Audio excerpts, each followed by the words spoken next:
Good morning, good morning, good morning, good morning, good morning, good morning. Good morning, checkers and wreckers heads. And to you. Hopefully everybody's doing all right today and getting through the weekend. We got a little more left in the weekend and a lot of local track A lot action of local racing today. going on. Yeah, exactly. We got a kind of a full day here at the Speedrome. They're doing just about as much racing as NASCAR. Yep, we is got today. Ingalls. Yeah, Ingalls I is forgot running that they're today. yeah, absolutely. Newcastle's running today, karts. So Asher's doing a triple header. He ran Whiteland Friday, Yep. Newcastle yesterday, and then Newcastle again today, which he's putting up some results. Got second Friday night, third yesterday for his first ever run in the rain. Mm-hmm. Gets a third. So good job, little buddy. He's like a little Senna. I'm telling you. He takes to the rain, man. Maybe the rain is what. So let the rain flow today is what Asher's thinking. Rain's a funny thing when it comes to racing. Some guys go out there and it doesn't bother them. Other guys, it just freaks them out and they can't Right. do nothing in it. Excuse me. I could really see getting in that kart as a kid, like his age, to getting out there. You're kind of excited. He's like, ooh, I got to go play in the rain. And it might kind of give him that kind of a sense of security. And he goes out there with a good race yesterday, so that definitely a confidence builder for the rain karting side of things. I just want to say, though, these kids nowadays got it easy.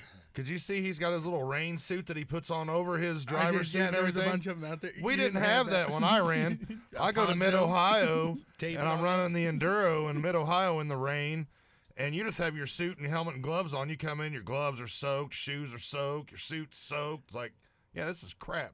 Right? Yeah, exactly. I can imagine that. So there was a couple of them out there toughing it with that one. I couldn't believe, or I believe it, but I couldn't imagine getting out there. I mean, with the availability of one now, I can't believe going out there. And I keep saying believe. I can't imagine going out there without one now. But yeah, I could see like back in the day, people like taping ponchos to them and like putting a poncho over your fire suit.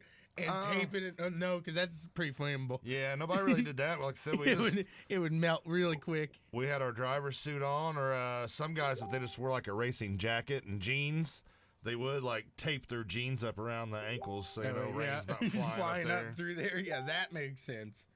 So, yeah, that's it'll be a good one for sure there today because it's kind of uncertain. They don't know, will it rain, will it not? So, I think it's supposed to move out. hopefully.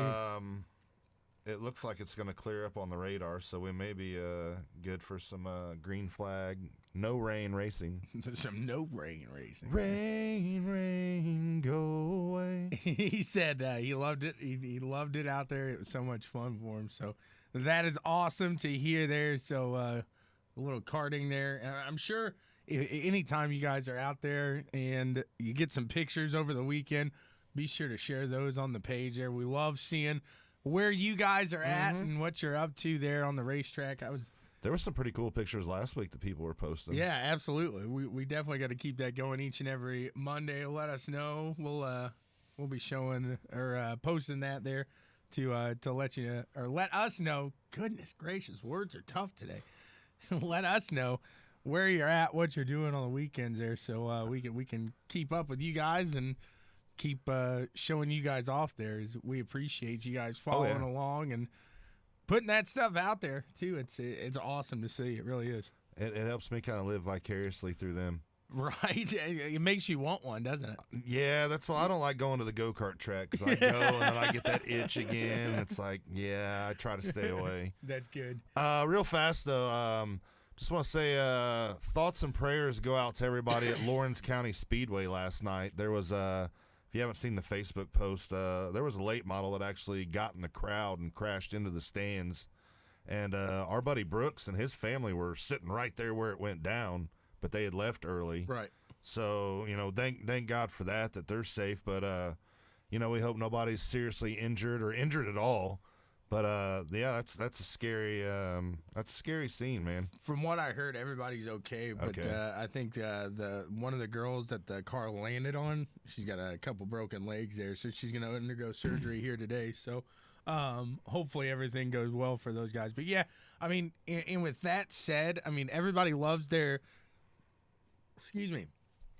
down home race and their local home track. But I think this is where it kind of, I mean, we see this happen almost too often where a car gets into the stands area. And I know these local tracks, they don't have the funds that IMS has, that Kentucky Speedway has, Right. that these big tracks have. But I think something needs to be done because you see a lot of those open walls at these home tracks, which I think that's Which one is of the pit entrance and exit usually. right. And I get that. I But do too. it's like one of the most dangerous things you could have, and then just a lot of these kind of chain link fences. A pit bull could really topple over if he wanted to. So Yeah. that's I see that, and like I said, I get it because number one, if you up your facilities like that, you have to charge. Right. I mean, somebody's got to pay ticket for it. prices are going to go up. Yeah, absolutely. Beer's going to go up. Hot dogs are going to go up. Right, and I get that, but at the end of the day, I mean, now they're going through a repair and they're a lawsuit. So which Yeah. one's going to be cheaper at the end of the day? Now, I mean, you're rolling the dice, and I understand. I mean, going to these kind of these local tracks, these homegrown tracks, there, you never really think anything's going to happen there, but I mean, unfortunately, it pops up and grabs you in the rear end. Just it's like baseball. There, you always got to stay aware of what's going on in your surroundings. You're at a racetrack. Things are happening. The only unfortunate thing is in baseball, they take a swing. You know what's going on. In racing, anything could happen at any time and break loose like that. So, And you're exactly right. Hey, what's up, Hayden? But but we've seen it even at NASCAR level. I mean, we've seen who was that? Was it Newman or was it Keselowski that went in the catch trying to think who that was at Atlanta. Keselowski was. At Was it Daytona, Atlanta? it happened too. That some pieces end up in the. No, I'm talking about Atlanta. The whole car went up in the catch fence. Oh, I got you. Okay, yeah. Because So I remember I want to say Daytona. that was like Keselowski or Newman or something. They were involved in it or something. But yeah, the whole car went up in the catch fence, which thankfully the catch fence did Caught. do its job. It caught. Right. So I mean, the car didn't end up in the stands, but there was still debris that flew, and people did get hurt. Edwards. There we go. Yep, you're Brooks, right. thank you. But that's just a chance and it's a risk, and I know people are going to say, well, yada yada. It's no different than a driver stepping in the car. At any given time something can happen. Yep. That's the chance and that's the risk you're taking.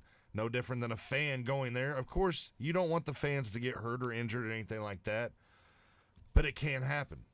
Right. And no, there's nothing you're going to be able to do unless you totally enclose the racing surface and some kind of bulletproof glass or something to where the fans are basically watching the cars go around in a tunnel. Well, and that track itself kind of looked like it was kind of a little close to the action. But you'll see a lot of local dirt tracks are like that that. are pretty close. But I think and Lawrenceburg was pretty on it, man. They had a good distance between, and I get it. I mean, especially on dirt, that stuff happens with midgets and sprints, man. They catch a wheel, they get in the air. I Yep. mean, they're Yep. rolling. Yep. I've seen it happen many a times, but that's why I think at least have some regulation or something to where the distance between the track and the stands is to a certain. And I agree to a 100% with that. If you that at least takes away the fact that maybe you don't have to get a new fence, then maybe you don't have to do the bigger upgrades like that. But just that's kind of my 2 cents on safety for the fans, because you don't think about it till something unfortunate like that happens, and we're kind of slapped in the face with it. But Hayden, I want to know about this car you got going because I keep That's seeing right. pictures, man. I keep seeing it pop up here. So let us know a little bit more about what you got rocking there because I'm interested to hear And about have you that. got it out to the track yet? It looks like they're just in the process of like building everything. Okay. But man, it's looking good, and I look forward to seing him get his chance here. I am too. I am think it's too gonna be, we've talked about it. Yeah. Oh, I want to be there. Like, I would love to see Hayden Cardwell get his first run out there on Tennessee? On the dirt track. Yeah, exactly. It's We not can too road trip. far. Yeah, it's not too far. We can road there. trip, Hayden. We can be there. So I would. That would be just a really cool thing, and you know, it's kind of just really neat to see him. I'm not gonna say progress because I didn't see his beginning or anything like that, but go from that iRacing star that he is to giving it a try on the real track here, and his whole family does it. They're all involved. Kind of like William Byron. It could be. You never know. He could be the next. I would have to. I'd put my money on Hayden though over William Byron. Well, he could be the next Clausen, the next Larson, and you never know. He could be the next superstar of dirt here. So And look out. We're going Look to talk out. about Larson in a little bit. Yeah, oh yeah, absolutely. And that's what I want to know. Like, what's we got to get Hayden back on here sometime because I We want to do, know, we like, do. with dirt, are you going to try to go to a sprint? Are you going to try to go to that open wheel? Or I think he's like that late model. I think he enjoys that late model. So maybe a super late for Hayden down the road here. So. I mean, here's my thing on that is I love the sprints and midgets. I think I love those on dirt. I love them on asphalt. I think they're legit. And I'm not taking nothing away from the late models, but I think if you look at it as cost-wise, late model would probably be the better route to go because, you know, you're not open wheel. And like you just said a minute ago, you get beating and banging open wheels, and they can flip in the air. They can do this. They can do that. So you stand the chance on replacing a lot more parts on a sprint or a midget or something like that than you do a late model. Right. Oh yeah, absolutely, absolutely. No, that's that. But you know what you do with a late model more so than a sprint or whatever? You got to beat and bang that The body panels. Oh yeah, because with the sprint at that point it's broke. It ain't going back on. You know what We you gotta do? get a new one. You know what you do on those? You pull the panel off. Roll it. Now, if you have big money where you can afford like a little mini steamroller, Yeah, exactly. or if not, you just get what's the hand ones where you put water in it, like Really? if you're doing like a pool and rolling out sand or whatever. Yeah, absolutely. Take What's that. the water do with the metal? The water, you put it inside the drum so you have weight on there. Oh, okay, So when okay. you're pushing it, the weight. I and it thought you rolls the meant like panel out. something to like get it actually No. wet or something. I No. didn't know. Just gonna- But yeah, you just roll the panels out. Interesting. So that's pretty good stuff right there. I'm looking forward to seeing, like I said, what he's got going on. I can't stop looking at that. I gotta. What, back right there it in the up. middle? Yeah. Dude, Yeah. I'm jealous right now. Yeah, no joke. So absolutely there. I was gonna. Hey, see. we can road trip down to John's house too. Right. Yeah. They're looks like they're having a good old time. I'm telling you. So,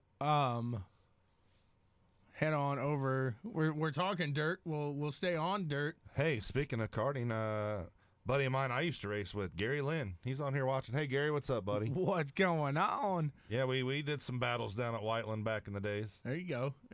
That track looks really nice now too. I want to go down there and see just how that repavement looks on it. Well, they I had a know, problem. starting to- The hairpin, it was coming up, Right. but I guess they have that fixed now.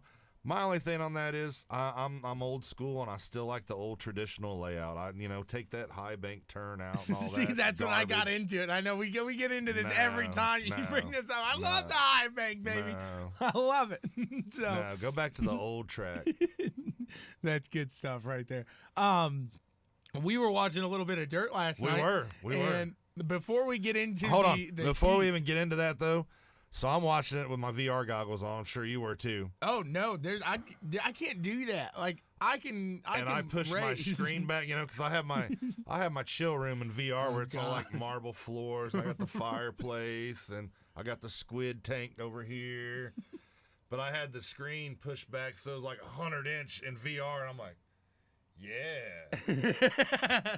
Yeah, see, I can't do that just yet because what I do is I was racing on this or my VR and it comes up on that one, and then over here that's where I had the dirt track, so Okay. I could just peek out of the VR and I'd look over there. No, I sat there in my rig and I was in. Oh yeah. He was in oh yeah mode. That's good stuff right there. But before we get to the main here, the feature, that was a very exciting heat race there. Sammy Swindell. Oh man, come on. He's like half a lap in front of If not everybody. Oh man! And he's got the broadcaster's curse there, if I've ever seen it, because the broadcaster's going, Sammy Swindell, he's got to be loads in front of it. Oh my! They switch back to the camera and Sammy's spinning. I'm like, What happened? So he's coming down the backstretch. He's coming around to the white flag at that. So he's a half a lap away from the white flag. He does a 360. Doesn't kill it. keeps it going.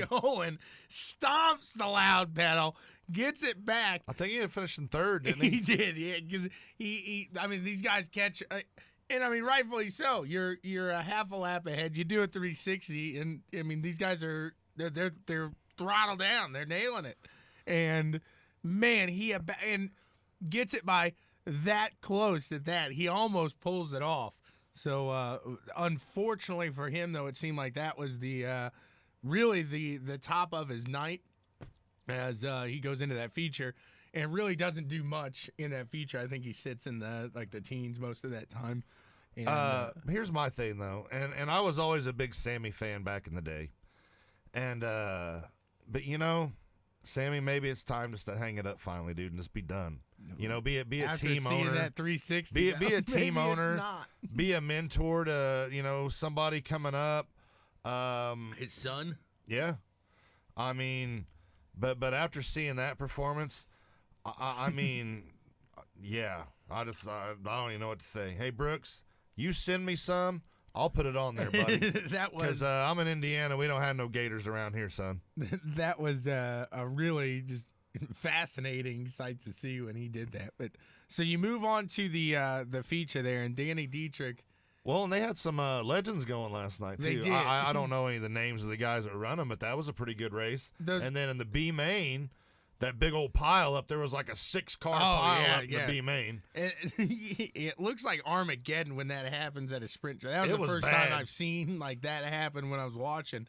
And there's guys like crawling out of the cars, under cars, and it was rough. And you're not used to. I mean, we're just or myself. I'm just really getting bigger into dirt recently, especially sprints and midgets. And I'm used to open wheel cars, and when they flip, it's like, oh, that's not good.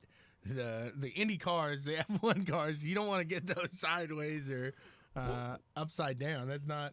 Well, the bad thing about the midgets and the sprints, a lot of times when they start wrecking like that, you'll get one guy that'll get clipped and he'll flip around back into somebody else, and then this guy will flip around and they end up collecting each other. Right. There again, open wheel. Right. That, and you got a big old honking wing sticking off the top. Oh, so yeah, if you dude. roll this way, somebody's probably gonna hit it. Right. I mean, it's not a little wing; it's a big mamma jamma. That's what too is until seeing him at PRI this no man, a good area. Know any good ARCA leagues? ARCA, I'm sorry. I don't know any ARCA leagues, but the Monsters of Dirt Imperial Cup's a great Cup Series league. If you're interested in that, they're running Watkins Glen tonight. Yep. So if that's a route you're looking to go, they're a great group of guys, awesome drivers, except when me or Dan or Sean's running. I'm always broadcasting. Yeah, you're always broadcasting. You're safe, but I'm safe from the scrutiny. if one of us are in it, it's, try to stay away. When we get to the iRacing bit here today, remind me because I got a good one. I was I'll just real quick. I was one of the guys that I broadcast a race for. A lot of these guys know me as Tom Racker. So when I mic up in a race, they got no idea who I'm talking. But he's like, man, your voice sounds familiar. And I'm talking mad stuff because, I mean, you know me, I'm joking around. And it's like, what are you doing, man? And he floats by me. And he's like, I'm on fresh tires. And I was like, I know, but you just blew right by me. And he's like, what did you want me to do? And I was like, you realize who this is, right? He's like, your voice sounds really familiar. I was like, this is your broadcaster from this league. He's like, oh, hey, what's going on?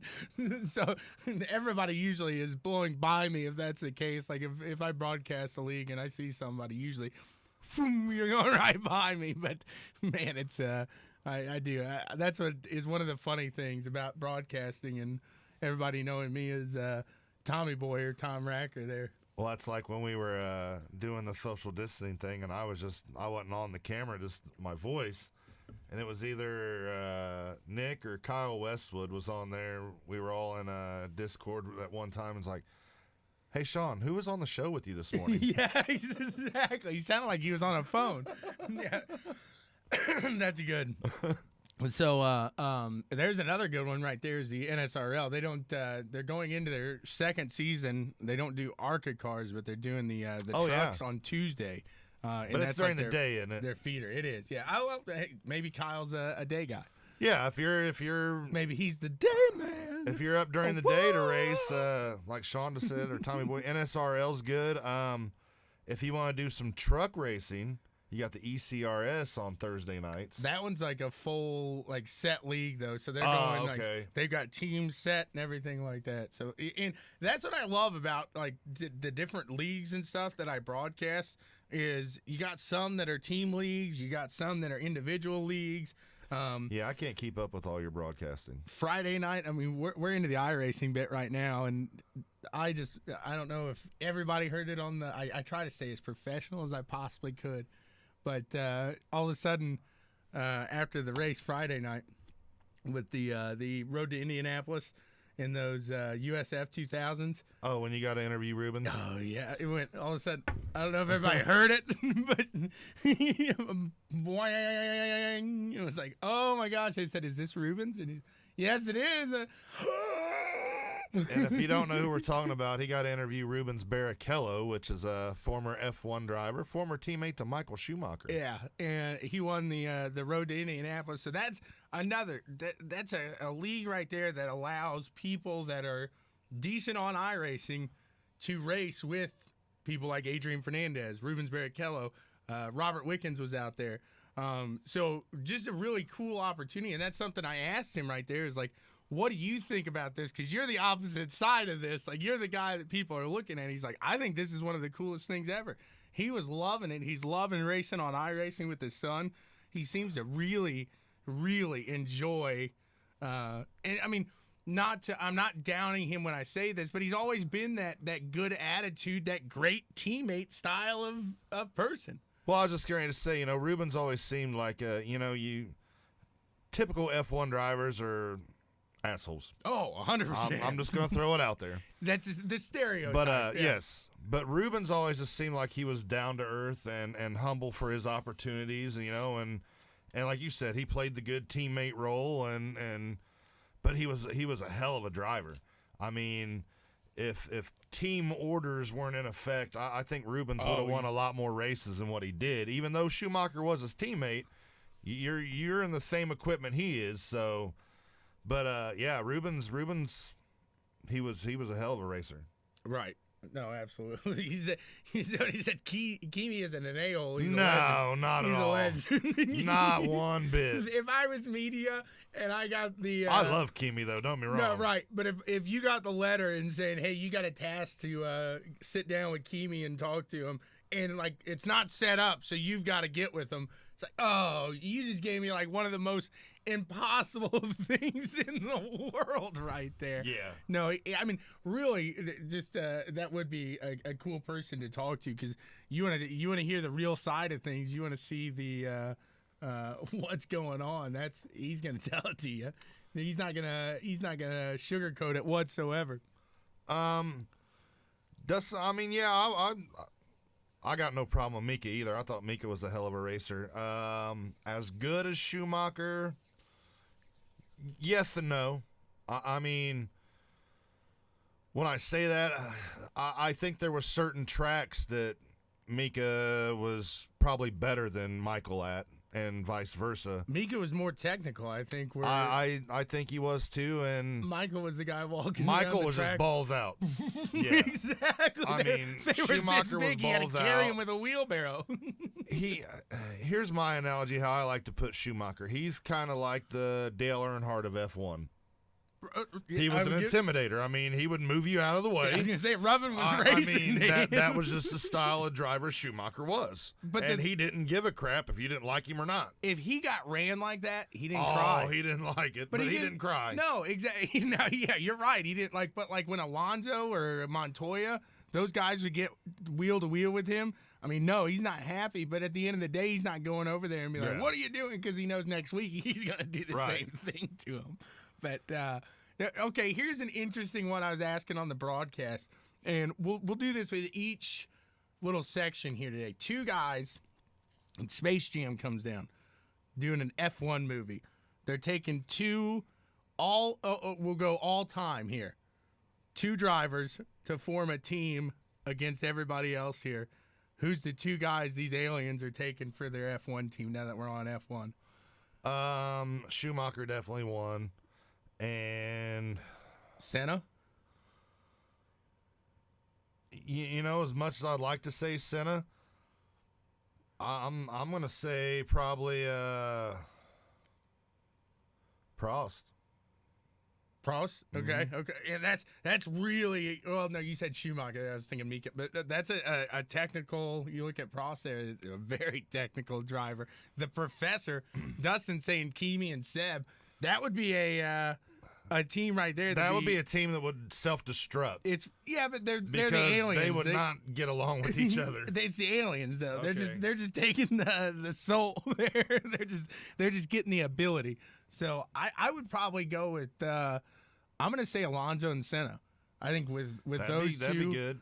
You have such a fierce, ferocious, like you talk about intimidation and that's you talk about a manager's nightmare. You can't imagine. I mean, you could that's also too say Alonso and Mika would be a good team. Oh, absolutely, yeah.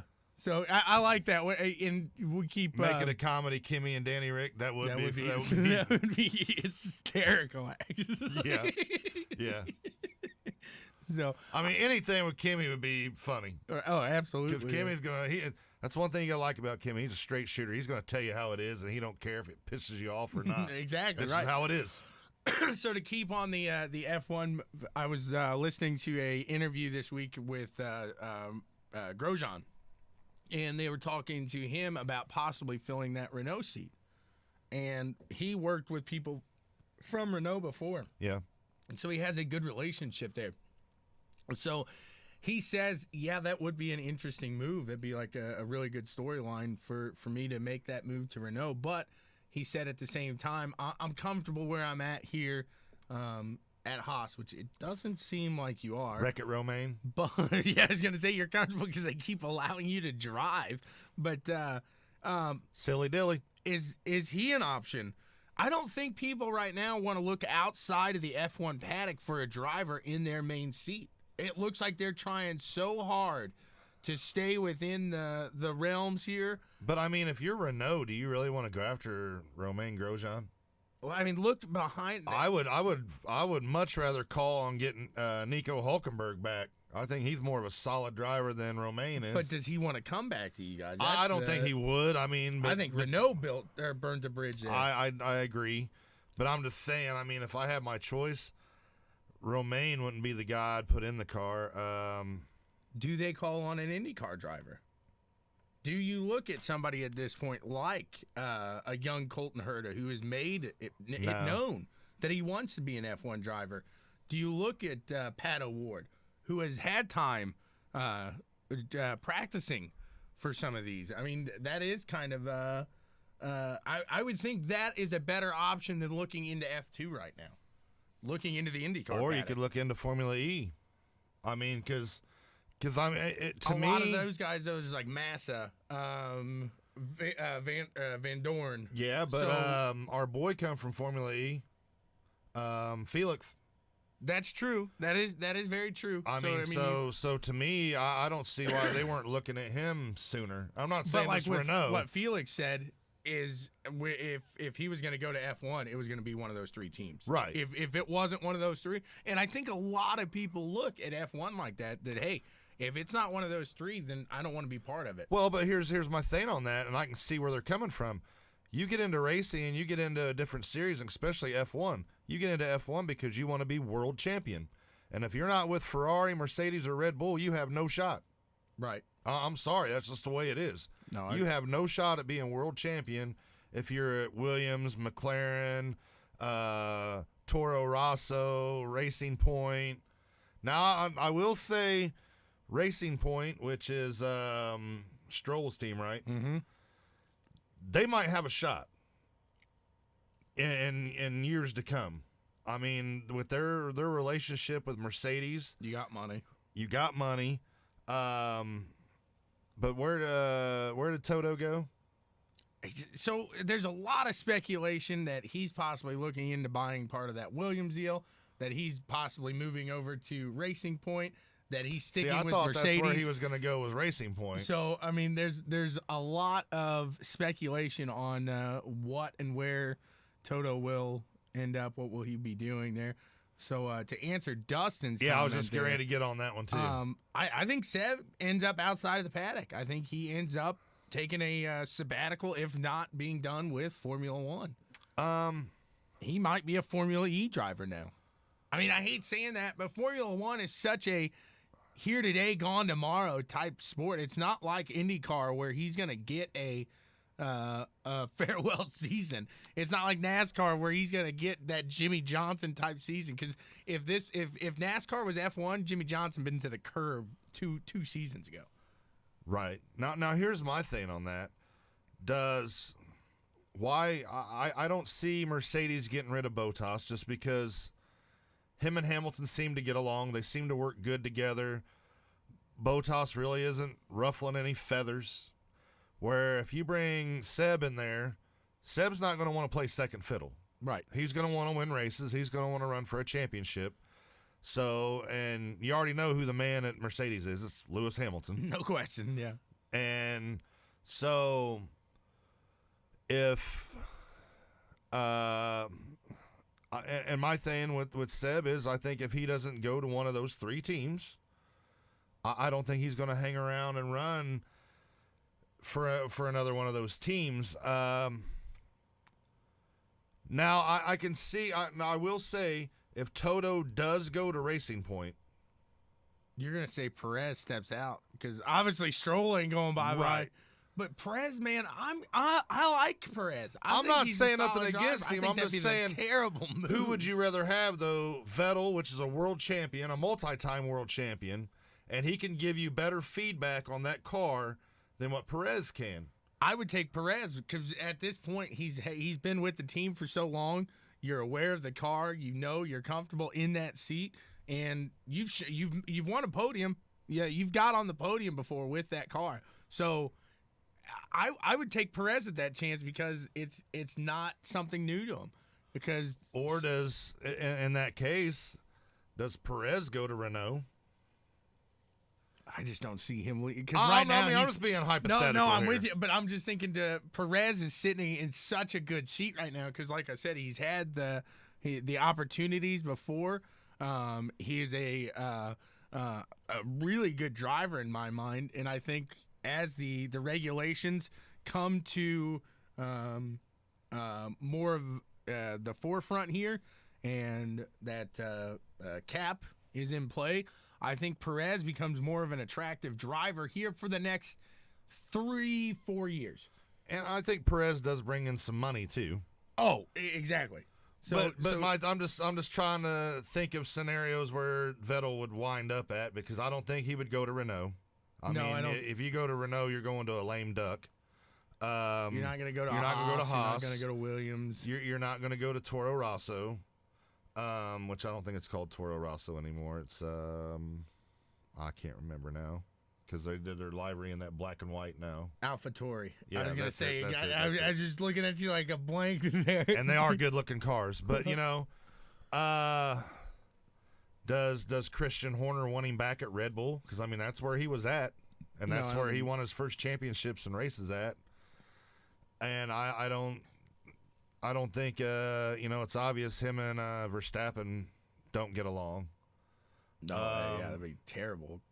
And I really think Albon is gonna be a really underestimated shot here in that Red Bull this year, because he showed some really good sight last year, and when he got that chance in Red Bull, and I think that originally should have been the move. Gasly showed that he was more confident, more comfortable in that what did I say, AlphaTauri car, which is now what was the Toro Rossi, and he when he went back there, he got that podium. So he had all that pressure. It didn't work out for him at Red Bull, and then Albon comes here, and Albon's one of those. He's the professor, I think. He's that type of driver that you've got Verstappen, where you've got that guy that's going to whip it in there. He's going to throw it in, but then you've got now Albon, where he is going to say, okay, to beat Verstappen, I've got to get sixth in this race because he wrecked it out the last race trying to fight with Leclerc up there. It's going to happen a lot this year. It's going to happen a lot. And then, but you have to think, going back to Bottas and what Dustin's saying, he is a great number 2 guy. But in the next couple years, because, as much speculation going around Mercedes, they're going to fold, they're not going to be around, they're not going to do this. Does somebody look at Bottas as their number 1 guy, considering he's had these years working with Lewis Hamilton? Mm-hmm. He's been with Mercedes. And I really think Bottas is a good driver. Oh, I do as well. I mean, if he didn't have Hamilton as a teammate, I think he would go out there and he'd have at least one world championship. And we spoke about it before, but I really think that phone is rang from Renault. And they said, hey, do you want to come be our number 1? And he said no. He said no. Well, I wouldn't leave Mercedes to be number 1 yet. at Renault. Not yet, no. So that's I think that because Danny Rick did that, and how'd that work out for him? Right. I think that question has been raised. I think it has been. So I really do. I see Bottas. I think Bottas' best chance, best thing he could do is to go out strong like he did at the beginning of last season, and if he gets that momentum, to keep it up. Just to say, you know what? I know that their goal is Lewis Hamilton, but if I get a decent run on him, they will at least give me the fighting chance to take this year. Okay, so let me ask you this much. Looking in the future and looking at all the teams, who do you think, what team is best set up for success for years to come? McLaren. I'm going to have to say Ferrari. You got 2 studs for drivers now. If you develop the car and put the car underneath these guys, I think you got championship after championship after championship coming. I mean, because your 1-2 team right there, that's the best 2 I've seen in a long time. So the reason I said that and not Ferrari, though, is because Ferrari is in a snowball effect going downhill. But I don't think they're going to keep doing that. I think now that they have the 2 drivers they want. But you still got to pick that ball up and move it uphill. Dude, it's Ferrari. And I'm with you. It's Ferrari. But McLaren's already rolling a fast pace downhill, and they're getting up that hill with steam, man. They're going up that hill with steam. And I think McLaren's got a couple good drivers, but I think Ferrari's drivers are just that much better. And I think Sainz works very well with Ferrari. I think he is a very good driver for Ferrari. I think that was a good move. And I think him and Leclerc will work good together. I agree. And in the opposite end, though, I think Ricciardo and Norris at McLaren, because that McLaren's that they fit the mentality of the drivers right now is go out and let's do this. We're the underdog. Let's get this done. But my thing with Danny Rick, and I'm a Danny Rick fan. After the last couple years, last couple seasons he's had in F1, is his confidence still there? I think no. But I think with this move, we've seen what it did with Sainz. Look at Sainz' morale boost, if you will, from the 1 year of You're right, Dustin. From Renault to McLaren there. Look at the morale boost. Look at his spirit. Look at his overall just attitude, and look how it portrayed onto the track then. I understand what you're saying there, but I think with the situation with Norris and Danny Rick, if Norris goes out and outperforms Danny Rick week in and week out, that's going to bust his confidence even more. And you're right there. You are right. And right now we don't know. And I think Norris will do that. I think that kid's got something special. Right. Is Norris the number one there this year? Do they have a clear set number one, number two? I think he should be. I think you put all your eggs in a basket on that kid right there to carry your team to where you want it to be. But at the same time, you did just sign Daniel Ricciardo, and Daniel I understand that. He has been proven to you're going to be good, but you need attention. You need to have that team value you. He's one of those guys that wants to hear thank you when he leaves the track. And I get that. I mean, don't get me wrong, but he didn't get that at Red Bull. That's why he left. Well, but my thing with Danny Rick is, you won races when you was at Red Bull. You should. I mean, you're on one of the best teams in the paddock. And look, when he stopped winning those races, it was when that focus changed from him to Verstappen. So, but what I'm leading up to here is, if you make him number one at McLaren, is he the type of the guy that can take that team, pick it up on his shoulders, and carry it? I don't think he can. I think he would crack under pressure if they made him number one. Is Norris ready for that now? I think he is. I think that kid's hungry. Like I said, I think we're going to see something special out of Norris. I think the kid really has something special, and I'm looking forward to watching Leclerc, Sainz, Norris, and Verstappen carry on the F1 flag and battle it out, because I think that is your future of F1 right there. Oh, yeah. That's your absolutely. next world champions in the future. Right. No, and you're right. And I think you do throw Albon in there. I do. Like I said, I think he's the professor. I think he's going to be out there going, man, I got to get third to do this week, and he's going to get third. I don't know if Albon will be the world champion. I think he's going to be that driver that just has those... The second place years, the third place years. Yeah, those like things Montoya. that just go wrong. He's going to be that Montoya. Yeah. So it'll be interesting to see there, because we start next week in Austria, and then the week after we're in Austria. Yeah. So and the week after we're not, and the week after we're in Austria. So pretty, everybody just getting used to all that, and then. So let's jump into IndyCar then, since we're already talking F1 and open wheel. Sounds good. Let's do some IndyCar. So they come out this week and announce that the Indy 500 will run in August, but at 50% capacity. Yep. But here's my thing on that is, you're going to limit it to 50% capacity, which I understand, but you're going to black it out locally. I don't agree with that, because now that you're only limited to 50%, I'm probably not going to be able to go to the race this year. So this will be the first year in like 10 years I've missed the Indy 500, which I'm not happy about it, but hey, it is what it is.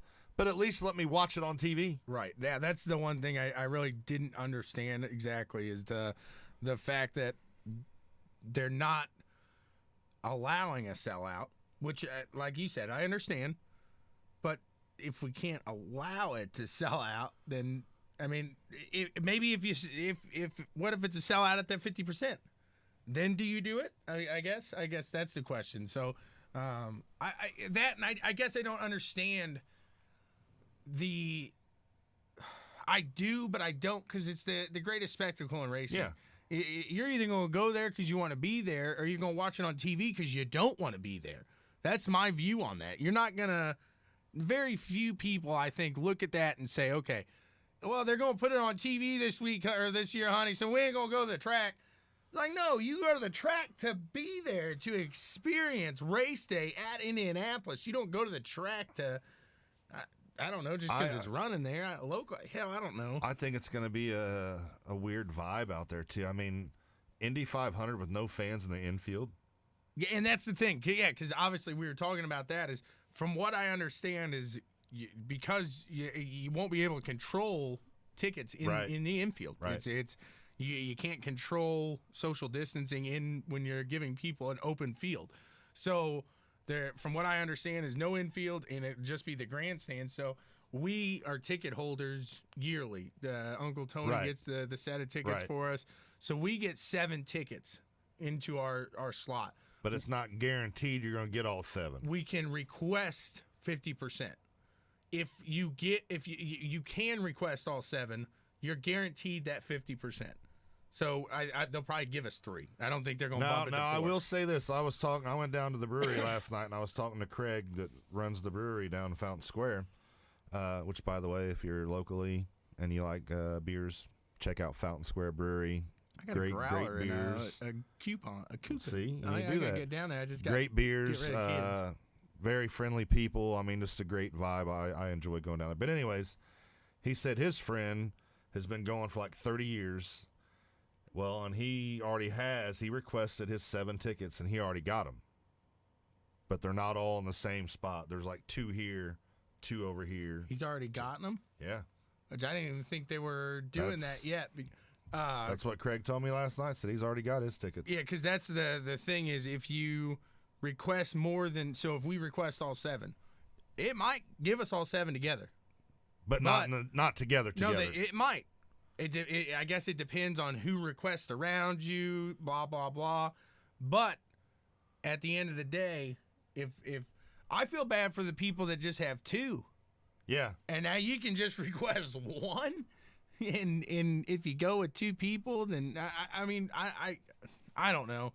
But at the same time, my group gets 20 tickets, so we can sit 10 people together. But this people that has 2 can't sit 1, or they can only go 1, or to wave at each other from a distance.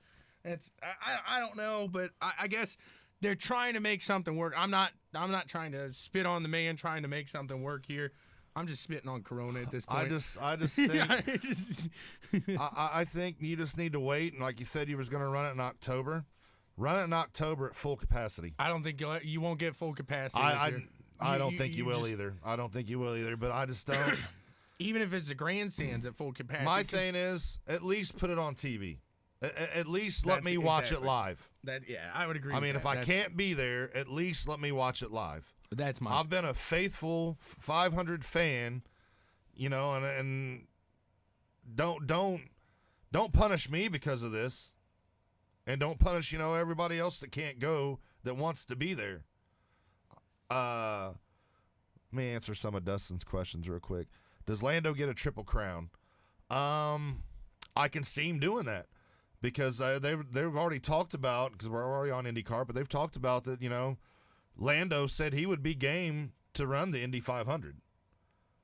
So I could see him getting it before Alonso.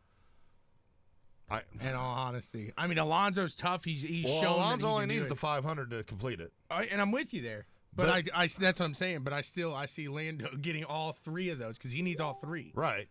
I could see him getting all 3 because I just don't see Alonso winning the 500. I don't. I don't know, man. That last year he ran it until he had, what was it, electronic or whatever? His engine blew. That's the 500, though. I mean, I know, but I'm just saying he was competitive. I mean, he was up there, and I think if he gets the ride underneath him, he can do it. Gotcha. He was asking Fernando. Huh? I thought he said Lando. Oh, Nando. Okay, Nando. I thought it said Lando.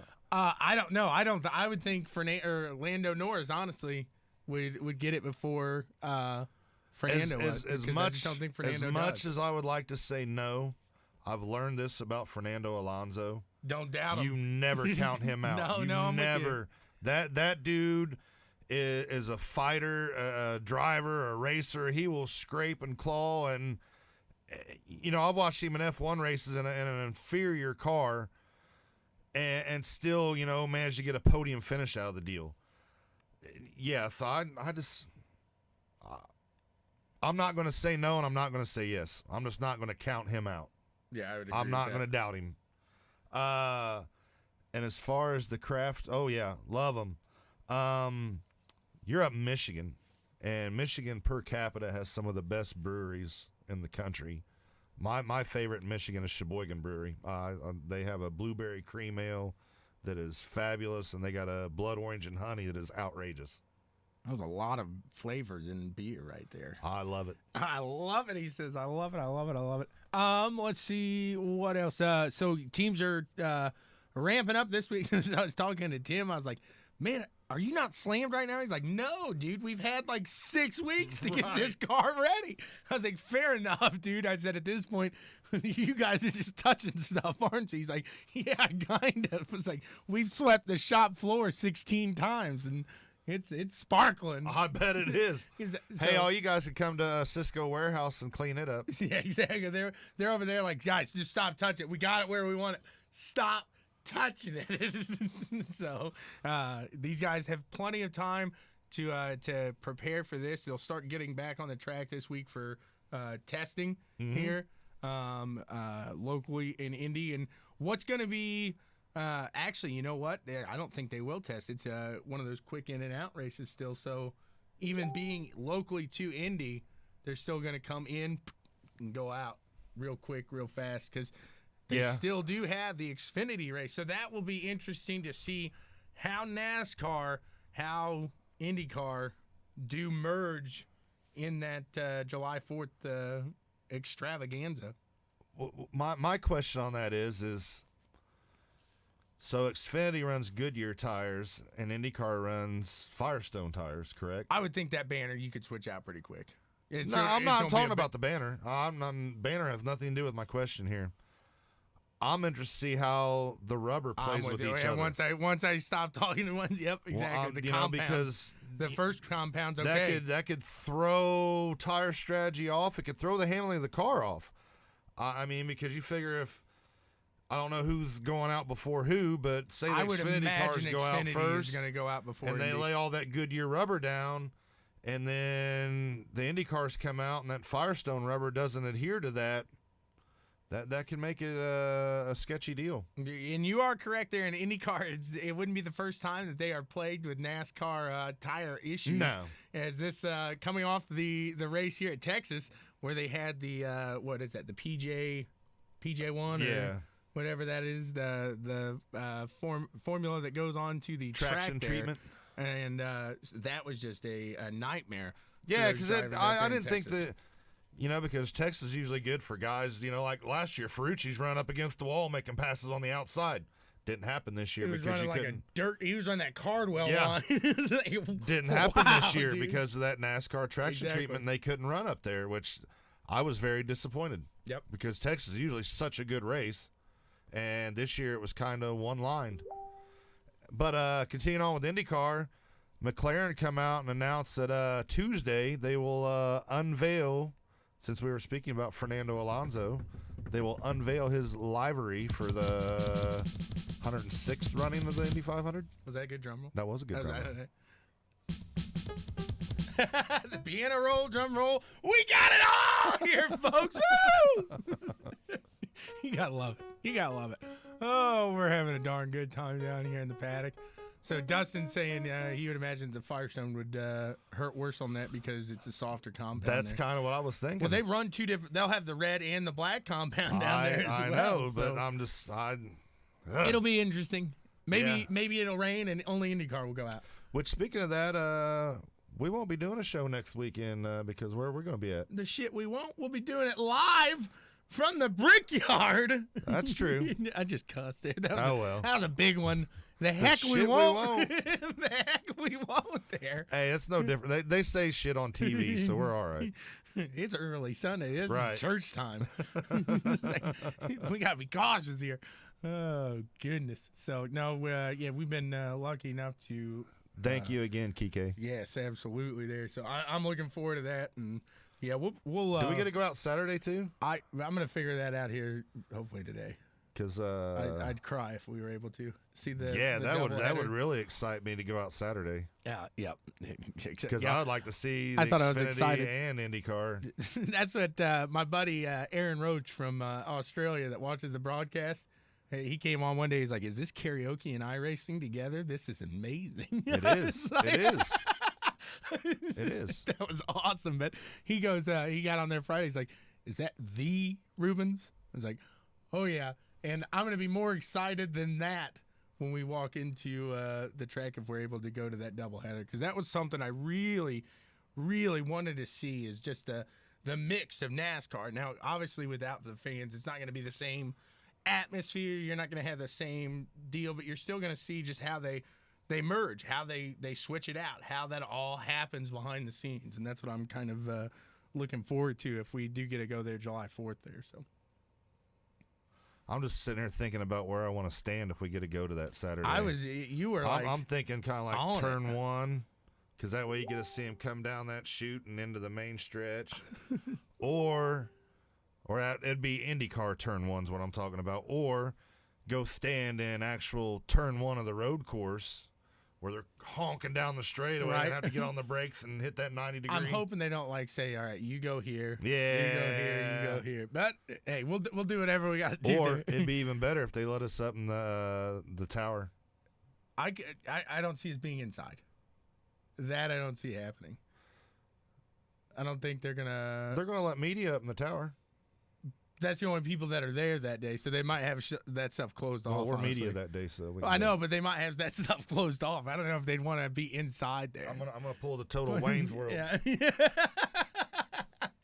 That's good. Like I said, once you get in there, I don't know if you got to have the credential there or not, because I you're don't in. know. You're right. They know you're good. We're gonna have to mask up. That's what they Hey, should put the credentials real on your fast, if mask. anybody out there is listening that can do this for us, if anybody can make Checkers and Wreckers masks and have them here by Friday, we'll pay you for them. Oh yeah, that would be. Let pretty us cool. know. So we move on to NASCAR. We're not here just yet. The Brickyard's not here. We're that close. We but, are close. We got Pocono here today to get us underway. And Does Harvick get the double? I think so. And I just gave away my Checkers and Wreckers picks this week for No. one of them. No. But yeah, I do. I think if Hamlin would have won that yesterday, we look at it today and say, does Hamlin do it? No. I don't think he does. Harvick is so consistent. Harvick knows this track. It's a tough track. To go there day or 2 days in a row like this, I think is going to wear on those drivers. Number one, they're going to be tired today. But number two, I really feel like they're just, because this is one of those tracks that it'll give you a blister from all the shifting. At least it used to. I don't know if that's the case anymore. But those guys used to come out of the. I think they're still downshifted in is it the tunnel turn? Yeah, exactly. So that's where, I mean, you'd see the blister on their hands afterwards. So I mean, Well, these but guys now are, the shifter's a little bit different. It's more long where you just kind of bump it. And I bump gotcha. It, so I don't it's think not they're that really round. Yeah, you don't have the round knob. And I think honestly, one of the guys that shifter knob was broke at one point too. So he's just a lot of them guys, shifting the the whole shifter handle would break off. Yeah, back exactly. In the day. That's so you're just shifting. They come a in the stick. pits and somebody'd take a pair of vice grips and clamp down on the nub what was left, and that's what you were shifting with. Yeah, Because exactly. it's happened at Watkins Glen, it's happened at some road that courses. would be miserable to be vice gripping vice at grip Watkins shifting. Glen. Oh God, dang, that'd be terrible. Oh man, but so it'll be interesting to see also how they recover, because they do have a whole week off in between. I shouldn't say a whole week, but most of the week off here between Pocono and Indy to kind of breathe again, because like I said, I think we see a lot of fatigue here today. I really do. Hey, Dustin, later on, thanks for watching, buddy. And I agree. But you know how we've talked, not to change the subject, about Keselowski taking over the 48 car and then Cindric jumping in the Blue Deuce. So my dad asked me the other night, he goes, so who do you think's going to take over the one car because Kenseth will probably be done after this season? I was like, I really don't know. And then I got thinking about that. I think Noah Gragson. I mean, that would be, I'm trying to think here now. Either Noah Gragson or Chase Briscoe. Briscoe. I could see Ganassi taking somebody like Briscoe. But at the same respect, I'm trying to think who's the other Ganassi. Busch. So you've got Kurt, and it was Kurt and Larson that were in that team now. So it's Kurt and Kenseth. So Kurt's getting up there. Yeah. So do you look for maybe another guy that's up there like in age like Larson was to kind of go forward and take the reins there and then get a Chase Briscoe in afterwards when Kurt comes out? Or do you try to get that young guy now? And it's kind of what's the word? A little toss up there because Kurt, I'm not saying he's bad, but Kurt's inconsistent. Kurt's not a guy that's going to constantly come in and out and get you these top 10s. He might get you a string of 7 of them, but then he might go 20 more races without one. So that getting a young guy with Kurt could hurt you, or it could really help you. I just don't see Kurt helping a young guy too much. I could be wrong there. I think you go ahead and get him now with Kurt Busch. I mean, you have the knowledge. Kurt Busch is already, there again. He's a NASCAR champion, and he can set up a car. And he's been with a few different teams, right? So and he's won races. So you have the knowledge of Kurt Busch, where a young guy could kind of go to him, hey Kurt, I'm struggling right here. What do you recommend? Or hey, can you throw Kurt's setup on my car? That way you're going to at least start with a decent setup. But, I say you go ahead and go for that young guy now while you still have a driver like Kurt Busch there, and probably have him there for, a couple, 2-3 more years if you decide to keep him. Because these guys, Gregson and Briscoe they're probably coming to Cup next year. If not next year, the year after that. So you need to go ahead and get one of these young guys while you can, or, because I don't see you sticking with Kenseth. And not dinging Matt Kenseth or nothing like that. No, but I don't think he wants to. No. I think he knew right when he came in, this is a temporary deal. I'm here for the end of this year here. So now Pate says definitely a guy you could use, yes. But is he a guy that's going to accept that role is my question. And maybe in his age right now, he would. I think he would. I think Kurt's kind of. You look at Kyle in his and he's older not. years, he's humbled. He knows that he's probably not going to get too many more opportunities to run at a team like Ganassi. Which Ganassi, I wouldn't call them the best team in NASCAR, but they're certainly not the worst team in NASCAR. You're still basically running Hendrick and RCR motors. So, but yeah, I weird saying that concerning Jimmy Spencer. That's good there. That is good. Hey, I thought he was going to kill him. Yeah. I thought he was going to kill him. but yeah, I think he's definitely, humbled some over the years. And like I said, he knows that he's on his downside of his career, so... I guess Jimmy Spencer maybe humbled him when you pee your pants and Spencer comes at you there.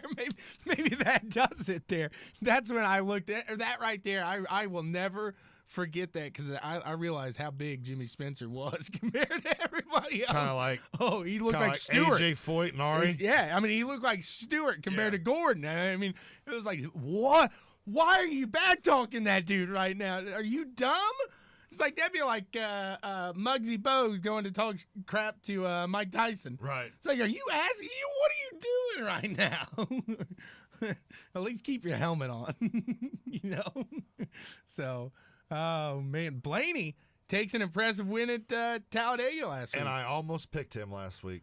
And that's if you're watching last week, I was thinking between Blaney and Chase, and I'm gonna go with Chase. And man, I was wrong there. Is Blaney, man?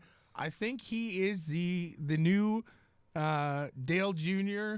Hamlin of super speedways. He's got him down. You look at his performance at Daytona. He was right there at the end of that. You look at his performance at Talladega. I mean, he was up there the whole time. He'll be fast today. Oh, yeah, right, absolutely. Because he won at Pocono when he was still running for the Wood Brothers. That was his first win ever. Yes. Yeah, absolutely. So Pocono has seen many first-time winners. I don't think, like I said, I think Harvick takes it today, but I don't think we see a new time or a first-time winner here today. Do you? No, I don't. So that's it. It is a tricky track, the tricky triangle. Turn 4, what? Right. What turn 4? Exactly. So pretty Should be a pretty interesting race. I mean, Pocono's kind of. Dude, we've had there was a lot of racing at Pocono today. It started this morning at 9 with o'clock the with the truck series. Yeah, they're probably running to the Xfinity now. Yeah, the Xfinity's probably Noon. going off right now, and then we'll have the Cup side. So Yep. I mean, all triple header in one day. Actually, that would be something interesting to see because I don't think Favorite win Pocono. at Pocono, Mayfield over Dale Jr. or Dale Senior. Dale Senior. I think it was Dale Senior, wasn't it? Yes, that's right by the D. I was trying to put 2 and 2 together there. He hit the DR. Dale Doctor. Yeah. Then Mayfield had his little incident with whatever he did and screwed his career up. And whatever. Whoopsie. Mayfield was quick, man. Like I remember the Brickyard. He was with on that Evernham team with Exactly. Casey Kane. Yeah, that year at the Brickyard when he was on that team, it was the number 12. Was it Valvoline that sponsored him? I'm trying to picture his I car right now. think they were both red and white with Dodge sponsorship, wasn't they? Was it Dodge? Okay, I can't remember exactly. I thought his Evernham's was blue. Who did he run? Did he run a Valvoline car at all? The number 12. He might have. See, I don't that's remember. what I'm picturing in my head is Mayfield. Dude, that's but been like 20 years ago. he ran out of 160 laps. I think he led like 120 of them, and then he just smoked the wall. Mobile One, thank you.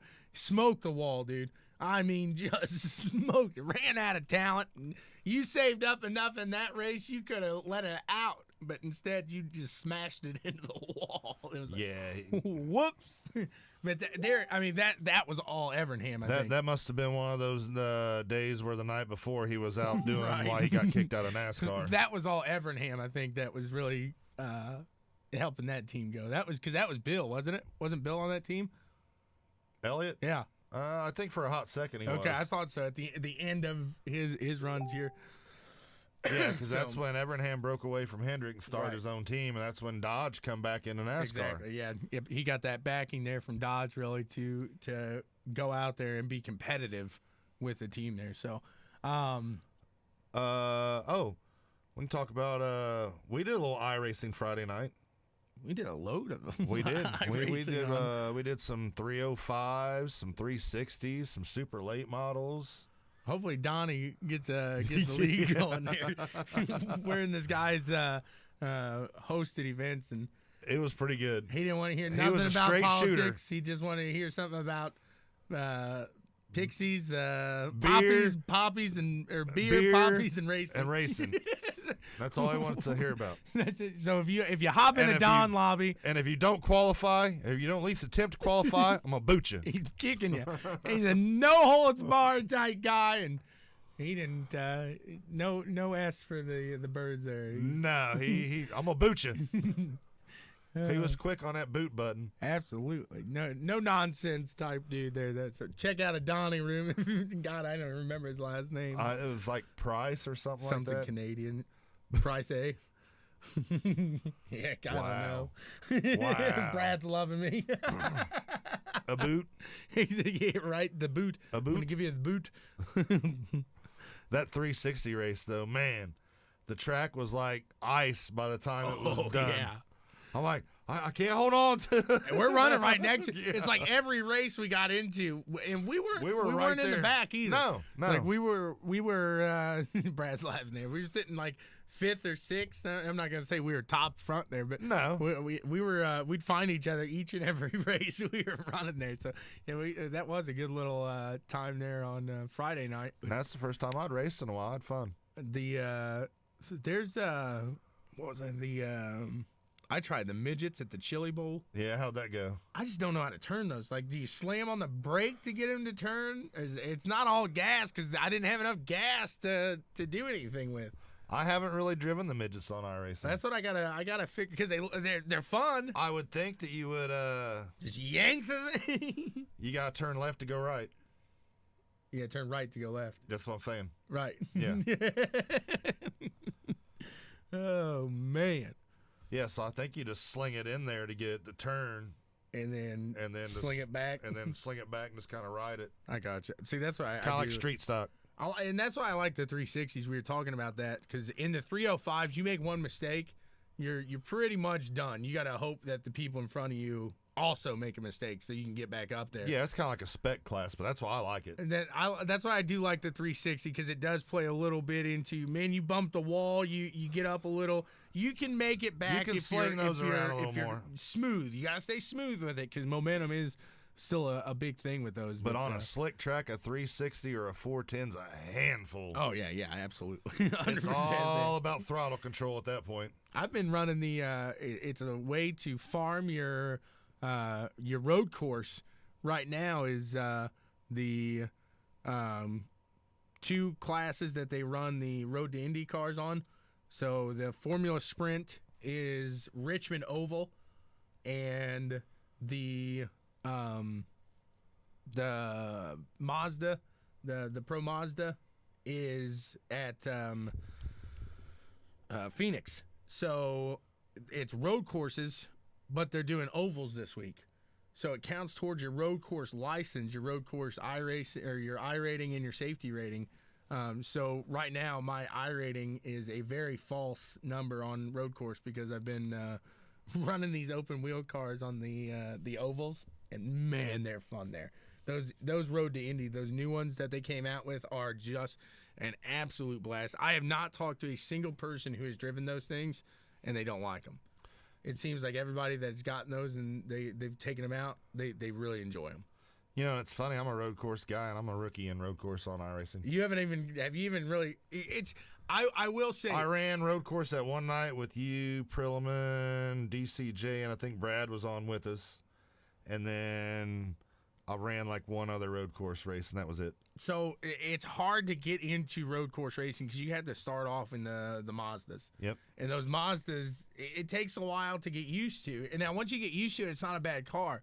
But I think that they should let you start off with a little more options in the road, like open up the road course rookie deal to like an open wheel, like the Skippy. Even now that they have the Road to Indies, like make the Skippy a rookie or something. I don't know. Like again, I don't. They don't pay me enough to come up with these solutions, but I think they should give you something other than the Mazda. Yeah, I don't. Because I think that takes a lot of people. With those Radical 8s or something. A lot of people just step away from it because they're like, no, I don't like those Mazdas, so I'm not gonna run. I'm just gonna grind it out in the back and get my license up and be done. And then you can get into those open wheels. Yeah, and they're fun. They are. Dave Hunt says Dirt Street Stocks at Knoxville. Shout out to the NSRL Dirt Series on Thursdays. He's rubbing it in. What? He's rubbing it in. What? So I'm out there running with him on Thursday. So that's the NSRL that runs the Cup Series on Wednesday that I broadcast there. I go and I race with them on Thursdays. Thursday nights? This week. No, it's a Thursday. So they do all their stuff at noon. Oh man, see, I can't do noon. So excuse me. I'm out there. And we're in a practice session before, and I'm running. I'm catching Dave, and Dave's known for being the fast guy in the league. I was like, man, I'm catching Dave. I said, Dave, you just letting off the gas, let me up here so we can race. He's like, yep. Like, dang it, man! I thought I was getting fast. I was catching him. No way. Him and the other David in the league, man, they just took off. They were battling. It was a 50 lap feature. And I think they battled for 45 laps side by side up in Knoxville in street stocks. So that was a pretty interesting race to watch from a distance because I was in the back. I didn't do too hot in those dirt street stocks. I told them they need to move to the 305s. I don't think they like my suggestion. They like their street stocks. Yeah, I get it. I do too, but I'd rather the 305s. I love open wheels. It's something about open wheel. I don't know what it is. But whether it's dirt, whether it's asphalt, man, that open wheel, I just have a love for open wheel because I can watch pro late models on dirt, but man, you put me in front of a sprint or a midget, it's like, oh, that's interesting right there. So that open wheel factor. Well, and I think for us, that's locally around here, we didn't see too many wing sprint car races, but you go out to RP and they had wingless, and they had midget races out there. That's what I grew up on out there. Silver Crown. Yep. So, we never really seen the late models and stuff like that, which I never really seen a dirt track till I think the first dirt track I ever experienced was Terre Haute Action Track. Okay, nice. I want to check that one out. It So I've sounds been like a good one. there, and then we went to Springfield, Illinois, and I've been to Eldora, and that's the only dirt tracks that I've been to. As far as- Simpsons. Did you see them there? What? You said you went to Springfield. Yeah, I seen The Simpsons. I hung out with Homer and Bart. Oh man, Homer's We drank like some my, Duff beer. Homer's my eye. Oh. No! Have you ever had like the Duff beer? No, but Oh, it's one of the guys at work has a nasty, can dude. of it sitting on his desk. It's nasty. Oh God, it's like the worst stuff I've ever tried in my life. But it's a novelty thing. Is it worse than Budweiser? Oh, that's like my favorite beer. You didn't know I'm a Budweiser guy? Oh, look at this. It's like the hair, the stash. Like, you can't see it. Like, I'm pulling it. My hand's over here, and I'm pulling my hair still. You can't can see drink it like on High camera. Life. I like some High Life. Yeah. I can do some High Life, but I like some Yeah, I'm genuine not- draft, too. I'm You not see, I'm not a light beer drinker. I like MGD, but it doesn't like me the next morning. I get the worst hangover drinking MGD, but I think I like drinking it. either Budweiser, MGD, either one. I'm going to the bathroom the next morning, not for the front, but for the back. That's High Life. Yeah, it's That's why I stick with my Coors Light, or I go down to the brewery. See, you say Coors Light. And, again, I'd rather go with the banquet beer. No, I like the heavy stuff. I just know on a hot day, Coors Light, it's already got some water in it, so you're staying It's already got hydrated, too. some. You're staying hydrated too. Out of that can, it's like, here's the can of Coors Light, here's the water. So, that'd be a good one. What's everybody's favorite drink at the track? We'll have to do that for another time. So we did the F1 Space Jam. We're gonna have to. We'll save the NASCAR, the IndyCar. You're gonna have to prepare yourself. We'll do IndyCar here next week live at the track. Okay. How about that? Well, so the Space Jam deal for IndyCar? Yeah. Okay. Or maybe NASCAR. We could ask those guys if we get to talk to. Yeah, any I mean, of we're those going to a from NASCAR distance. race. Hey, man. Yo! If you were in Space Jam, 1-2 drivers would you pick? and then get the pole with the microphone. That's good stuff right there. I'm just going to take a broomstick and tape the mic on the end of it. Oh man, that's pretty much what it looks like. It really does. I don't know what to do with my hands. That is The car is really good. track slick, car good. Passes not happen. Is it time? I think it's that time for the Checkers and Wreckers picks of the week. We should do. They're coming for you. I'll play a song. He's getting it. He's jamming.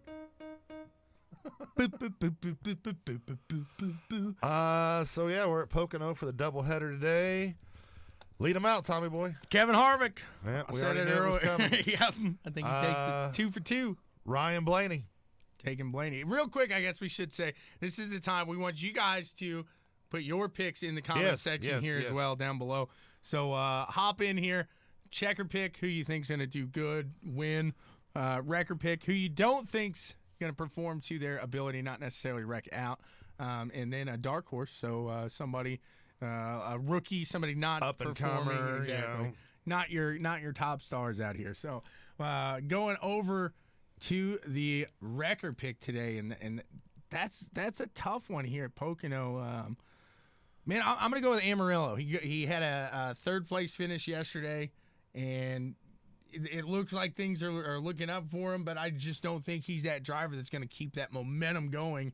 He's not that. I think this is where you see his skill set. Can he run off that third place finish and make something with it, or does he fall back? I think he falls back here. Yep, I can see that.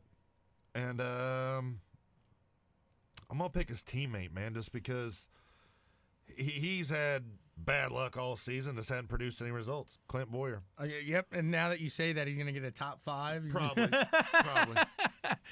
So Matty D syndrome. exactly right. So look down the line at your dark horses, and he's coming off of a strong finish. Past couple of weeks, I don't know how he fared out yesterday. But shooting at that rookie again, I think he's having a great run right now at this stage of the season, and I'm going to go with Tyler Reddick. Man, that's who I was going to pick. Go with him. No. I was going to go with It's Bell, the but I Tommy just Boy don't Cur- think I'm Bell. not doing Bell again. I don't think Bell can run off of it because I think he got fourth yesterday. And again, not a bad driver, but I just don't think he's going to progress to really good finishes like that. You know what? I'm going to throw it down and throw it out there just because the guy I picked as my checker has won in this car there. So I'm going to go with Matty D. There you go. He's got to hit for you eventually. That dart Eventually. has got to land eventually. So that is I said I wasn't going to pick him again, but like I said, that team's already won here. So I think they got a good setup for Pocono. As long as Matty D can drive it, I think he'll get a good result today. absolutely there. So thank you, everybody, for joining along with us here today. Oh, and real fast before we go, I know I sent you the picture, and we was talking about iRacing, and I forgot to bring it up. If you're looking for a button box or a dash for your base, Apex button boxes. They're on. Check them out on Facebook. I'll post a picture of mine on the Checkers and Wreckers page. But he did my button box, and I think I have I got 12 buttons, 2 toggle switches, 3 rotary dials, and then he built me a dash plate for my Fanatic 2.5 Club Sport wheelbase. Everything bolts together super simple. He even sends you the hardware to bolt everything together. Everything was reasonably priced. I had it within a few days when I contacted him, so definitely check out Apex button boxes. There you go. And thank you to each and every one of our supporters over here. You can see them over there. Yep, Orlex. That way. So we got First Financial. I was pointing over to the banner. Speaker up over. I just noticed that. For First Financial Bank there. Big shout out to them. Delta 2. Good shout out there to Ayrton helping us. We won a team championship. Nice. I got most popular driver and team championship. So he's helping me on those road courses. He's getting me there. Good deal. Obviously, Butt Kicker and Orlex. Big shout out to them. Gruntworks Custom Woodworks. For beautiful. The badass sign we got back there. Beautiful, beautiful sign out there. And then, Did you see the one he did the other day for, I think it had to do with somebody in the military or something like that? the bald or the the skull thing on there? yeah, exactly. That was bad, yeah. wasn't it? Yeah, I don't think I've seen anything No. look bad or And he even does. subpar. He out hand of there. chisels all that stuff out. Oh yeah, it's fantastic there. You guys got to check him out. It's second to none over there. And If you got like a man cave or, out in your garage, your workshop, I mean, it's going to add the perfect detail to it. Somebody's going to walk in and be like, man, where'd you get that sign at? That's awesome. right, Oh, Gruntworks hooked me up, man. that's what I'd say. I mean, if you're out at the paddock and or if you're out there traveling along, like think of one of those RC guys. Slap that bad boy on your setup at the wherever you get set up there. That looks sharp. Dude, think about Asher going to the go-kart tracks in his trailer, Asher Racing Channel. Oh yeah, dude. Nothing would set you aside more than that right there. So check them out. Facebook on the comment or the description below here. Check it out. Yep. Woo! We're done for the day. Whoopsie! And be sure to check us out on YouTube, too. We've been live streaming on YouTube for the past few weeks. Yes, sir. Dual streaming here. Facebook, YouTube. We're doing it. Doing it. Growing here. Growing. And we're just about 1,000 likes away from being Less at than 10,000. 1,000. We're at less than Less 1,000 than now. 1,000. That close. Everybody help us out. Share, like our page, tell your buddies to like our page. Because I hope you guys really do like what we're doing here. We enjoy it. We try to, give you something that you would like. So, put the word out. Get us to 10,000. Absolutely. I'm either going to race or go to a race. I don't know if I'm going to head over to the speedrome or going to hop in the rig here. One of the two. I think I'm I gonna might get do outside something. for a little bit. See, go check out this even for an hour. I Just might go even down just there. run out to Ingles. I was thinking that's a nice little drive, though. Yeah. It's a nice little haul. I'm Not going for that you. way anyways. I was going to say not for you. So there you go. Then Tommy boy, what do we do? we drive fast, shift hard, and keep the rubber on the surface, I should say. Let's say the surface. Surface. There we go. Thank you all so much for joining in with